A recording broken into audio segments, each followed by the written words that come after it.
रुचि सोया क्या करना जरूरी है और एफपीओ है बट ऑलरेडी 99% से ज्यादा की प्रमोटर शेयर होल्डिंग है, तो एक तरह से जो अनिल जी पॉइंट मेक कर रहे थे कि एक आईपीओ की तरह ही है। सर बताएं, रुचि सोया की जो एफपीओ है इस पर आपकी क्या सलाह है? दीप 615 650 का एक तरह से प्राइस बैंड मान लीजिए, तो हम मान के चलें कि 650 रुपए में प्राइसिंग की जाएगी। 650 रुपए की प्राइसिंग पर आप इस एफपीओ में पैसा लगा सकते हैं। नजरिया लॉन्ग टर्म का रखें, शॉर्ट टर्म में बन जाए तो बहुत अच्छी बात है। लॉन्ग टर्म के लिए आप इस एफपीओ में पैसा लगा सकते हैं, और क्यों लगा सकते हैं उसके कारण मैं आपको बता दूं।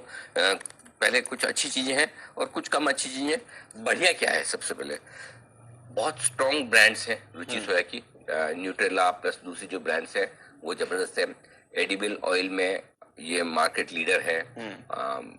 अपने अपने फील्ड में मजबूती के साथ ये लीडिंग पोजीशन में है, तो ये एक बड़ा पॉजिटिव है कंपनी के लिए कि अपने सारे जो बिजनेसेस है उसमें बड़ा लीडर है। सोया फूड में भी लीडर है और साथ ही एडिबल ऑयल में भी लीडर है।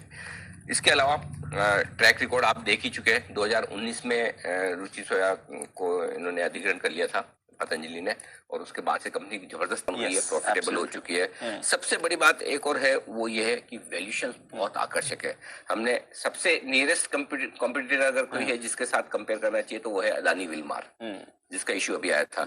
और इश्यू आने के बाद अदानी विलमार भी काफी तेजी से स्टॉक बढ़ा है। अदानी विलमार के कंपैरिजन में अगर आप देखें तो इसकी साइज जो कंपनी की वो आधी है एग्जैक्टली। कंपनी का इसका रेवेन्यू 25-26 हजार करोड़ का है, अदानी का इससे दुगुना है। 4.5 हाँ। और अदानी इससे दुगुने वैल्यूएशन पे ट्रेड कर रहा है, टू के बीच में बहुत ज्यादा है। सो वैल्यूएशन गैप काफी है। और उस हिसाब से एक 880 पर या 650? 650 पे, 880 पे नहीं कहता। हाँ। आज की प्राइस भूल जाइए, क्योंकि एफपीओ में आपको 650 में मिलेगा, 880 पे नहीं मिलेगा। हाँ, तो एक तो ये कि जो लोग खाली ये सोचते हैं 880 चल रहा है, 650 में मिल रहा है तो मैं तुरंत ले लूं, उसके बाद मैं बेच दूं। तो जरूरी नहीं कि एफपीओ लिस्ट होने के बाद भाव 880 रहे, हो सकता है कम भी आ सकता है, आएगा भी। तो लेकिन आपको 650 में लेना है या नहीं लेना है वो सोच के लगाना है, और 650 में लॉन्ग टर्म के हिसाब से सोच के लगाना है। और शॉर्ट टर्म में अगर 10-15% बन गया तो और भी अच्छी बात है। एक तरह से आप सेकेंडरी मार्केट में परचेस करके सेकेंडरी मार्केट में ही दे रहे हैं, उस तरह की चीज हो जाती है। सो पहली चीज वैल्यूएशन के लिहाज से बाकी कंपनियों से भी आप कंपेयर करें, गोदरेज एग्रोवेट, इसी तरह के बिजनेसेस में कुछ हद तक आईटीसी डाबर वगैरह का भी छोटा मोटा बिजनेस है, लेकिन डायरेक्ट कंपैरिजन में अदानी विलमार है, और अदानी विलमार के मुकाबले में हर एक लिहाज से सस्ते वैल्यूएशन पे दिया है। तो सबसे बढ़िया चीज रुचि सोया की ये कि वैल्यूएशन उन्होंने सस्ता रखा है, तो ये एक पॉजिटिव है।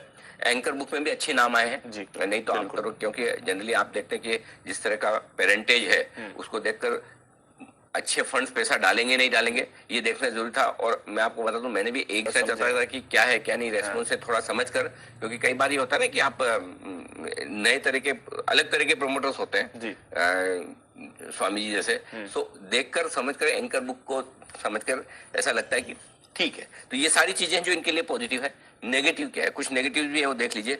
ये बिजनेस ऐसा जिसमें कंपटीशन जबरदस्त है और मार्जिन होते हैं कम, और इजी एंट्री वाला बिजनेस है। अनऑर्गेनाइज सेक्टर से भी काफी आपको कंपटीशन मिलता है।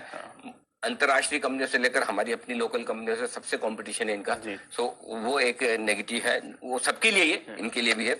दूसरा ये कि अभी जो स्टेक बेच है उसके बाद प्रोमोटर की स्टेक बच जाएगी 81% के आसपास, 81%, 80.8% प्रिसाइजली, यानी कि लगभग 6% इन्हें आगे और कम करना है। अब वो सेबी की रिक्वायरमेंट है कि प्रोमोटर को 75% तक लाना है, तो आगे पीछे उसे भी कम करेंगे ही। सो वो अगले साल 2 साल में जब भी कम करें, वो करना तो ही है।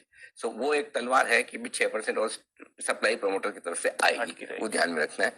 तीसरी बात यह है कि इनके लिए रॉ मटेरियल पाम ऑयल, जो क्रूड पाम ऑयल इंपोर्ट करते हैं, 35% करीबन ये इंपोर्ट करते हैं। तो इंपोर्ट पे डिपेंडेंस बहुत है, और अभी जो ग्लोबल माहौल है बिल्कुल उसमें जिस तरह से दाम वाम बढ़ रहे हैं और वोलेटिलिटी रहती है, उसको देखते हुए एक हल्का नेगेटिव है इस इंडस्ट्री के लिहाज से, जो कंपनी के लिए भी है। सो ओवरऑल अगर आप देखें तो 650 की इश्यू प्राइस अट्रैक्टिव है। यहाँ पर आप एक बार लॉन्ग टर्म के लिहाज से पैसा लगाने के लिए सोच सकते हैं। आपके पोर्टफोलियो में रहे तो भी अच्छा है, और अगर आपको लिस्टिंग पर अच्छा पैसा बन जाए तो भी ठीक है, 10 से 15% की लिस्टिंग गेन मिल जाए, 10% के आसपास के तो अच्छे माने जाएंगे। इस तरह के बाजार में साल भर में 10% बनाना मुश्किल है, अगर बन जाए तो अच्छी बात है, नहीं तो आप लॉन्ग टर्म के लिहाज से ही पैसा लगाइए। सिर्फ ये नहीं कि एफपीओ जिस दिन लिस्ट हुआ उस दिन मेरा बिक जाए, 25, 30, 50 रुपए मिल जाए, अगर आप उसमें खुश हैं तो भी अच्छी बात है, नहीं तो लॉन्ग टर्म के लिए आप इन्वेस्ट कर सकते हैं। Understood sir. तो चलिए, लॉन्ग टर्म के लिए इन्वेस्ट करना है तो